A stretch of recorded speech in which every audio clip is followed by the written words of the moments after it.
When she said those words to me, they cut deeper than any blade. "Stop acting like my husband, you don't control where I go or who I see." I stood frozen, trying to process what she had just thrown at me. We had been together for 5 years, married for 3, and all this time I believed we shared a bond of trust and mutual respect. But in that moment, it felt like the foundation of our marriage had started to crumble. At first, I tried to brush it off as anger or frustration. Maybe she was just upset about something minor. But the way she said it, with such coldness, made me question everything. I had never tried to control her. I only ever asked for honesty and loyalty, the two things I thought were the pillars of our relationship. Yet the more I thought about it, the more I realized that her defensiveness was hiding something. I began noticing little changes in her behavior. She would guard her phone like a treasure chest, never leaving it unattended.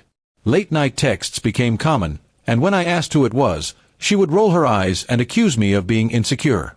Every weekend, she found excuses to go out, often saying it was girls' night or just some work friends. I trusted her at first, but after that statement, my trust began to fade. One Friday evening, she dressed up more than usual, wearing the perfume she only used on special occasions. I casually asked, "Who are you meeting?" And she snapped back, "Stop interrogating me. You're not my father." That was the final straw. I knew I had to find out the truth for myself, no matter how much it hurt. The following weekend, when she said she was going out again, I quietly followed her. My heart raced as I drove a few cars behind, afraid of what I might discover. She didn't go to any restaurant or shopping mall. Instead, she pulled into a quiet residential street and parked outside a man's house. My stomach twisted as I watched her step out of the car, smiling in a way I hadn't seen in months, and walk straight into his arms. That sight shattered me, but it also gave me clarity. She wasn't just disrespecting me, she was betraying me. I stayed in the car for hours, waiting for her to come out, my mind spinning with a storm of emotions. When she finally returned, she looked radiant, as though she had just lived another life where I didn't exist. The next morning, I acted normal, hiding my pain behind a mask. I needed a plan. I couldn't simply confront her. I wanted her to see the consequences of her choices. Quietly, I gathered evidence, photos, screenshots, bank statements of the money she was secretly spending. I didn't tell her I knew. I just waited for the right moment. That moment came a week later. We were having dinner with her parents, who always thought she was the perfect wife. Halfway through the meal, when she was laughing and pretending everything was fine, I calmly placed a folder on the table. Her mother opened it, only to find pictures of her daughter in another man's arms. The room went silent. My wife's smile vanished instantly.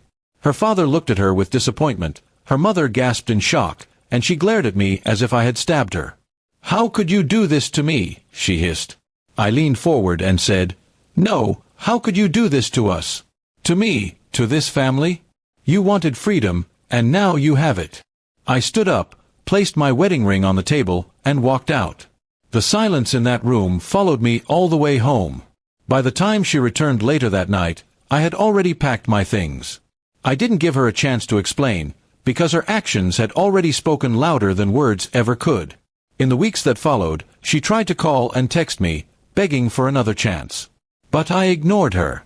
She made her choice the moment she thought my trust was control. I moved into a new apartment, started focusing on my career, and slowly began rebuilding my life. The best part was the peace I felt.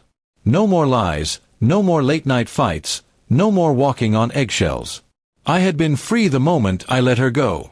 Ironically, the freedom she demanded for herself became the gift I found for me. Months later, I heard she had been dumped by the same man she betrayed me with. He used her and left her, just like she once accused me of doing without reason. I felt no sympathy. She got exactly what she chose. Now, when I look back, I don't feel bitterness, only strength. She told me I wasn't her husband in the way she wanted. And in the end, she was right. I wasn't the man who would tolerate being disrespected or betrayed. I was the man who knew when to walk away and claim my own life back. That was my revenge. Not shouting, not fighting, not begging her to change. My revenge was living better without her, and letting her live with the mess she created. And that, I realized, was the closure I needed.